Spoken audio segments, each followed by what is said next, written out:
നമ്മുടെ 500 NM മെഷീന്റെ MRP വരുന്നത് 13,100 ആണെങ്കിൽ അതിന്റെ ഓഫർ റേറ്റ് നമുക്ക് ഓൺലൈൻ റേറ്റ് ഒക്കെ വരുന്നത് 7,300 7,400 ഒക്കെ റേറ്റ് വരുന്നുണ്ട്. നമ്മുടെ സ്പെഷ്യൽ ഓഫർ അറിയാനായിട്ട് നമ്മുടെ കോൺടാക്ട് നമ്പർ മോഡ് കൊടുക്കുന്നുണ്ട്, അതിലൊന്ന് കോൺടാക്ട് ചെയ്യേണ്ടതാണ് കേട്ടോ. ഇനി നമുക്ക് 1000 NM മെഷീൻ നമുക്കൊന്ന് പൊട്ടിച്ച് നോക്കാം, എന്നിട്ട് അതിന്റെ വിശേഷങ്ങൾ ജസ്റ്റ് പറഞ്ഞുതരാം കേട്ടോ. ഇവിടെ മാറ്റി വെക്കാം. ഇതാണ് നമ്മുടെ 1000 NMന്റെ ഇമ്പാക്ട് റേഞ്ച്. 1000 NM ജസ്റ്റ് ഇതിന്റെ ബോക്സ് സൈഡിലൂടെ നമുക്ക് നോക്കുകയാണെങ്കിൽ 1000 NM ഇമ്പാക്ട് റേഞ്ചിൽ ഇതിന്റെ നോ ലോഡ് സ്പീഡ് 3 ടോർക്ക് സ്പീഡിലാണ് വരുന്നത്.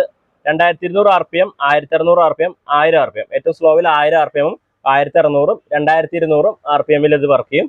3000 IPM ഇമ്പാക്ട് റേറ്റ് വരുന്നുണ്ട്. 3/4 ഇഞ്ച് സ്ക്വയർ ഡ്രൈവിലാണ് വരുന്നത്. നമുക്ക് ജസ്റ്റ് ഓപ്പൺ ചെയ്ത് നോക്കാം. അടിപൊളി ബോക്സ് ആണ് വരുന്നത് കേട്ടോ. സൂപ്പർ ബോക്സ് എന്ന് പറഞ്ഞാൽ സൂപ്പർ, നല്ല ക്വാളിറ്റി ഉള്ള അടിപൊളി ബോക്സ്. ഇങ്ങനെ നമുക്ക് ക്യാരി ചെയ്യാം. ജസ്റ്റ് ഇത് ലോക്ക് റിമൂവ് ചെയ്തിട്ട് സൂപ്പർ ആയിട്ടുള്ള നല്ല അടിപൊളി ക്വാളിറ്റി ബോക്സ് ആണ്. ഇതിൽ നമുക്ക് ഇതിന്റെ വാറണ്ടി കാർഡ്, മെഷീന്റെ നമുക്ക് വാറണ്ടി വരുന്നത്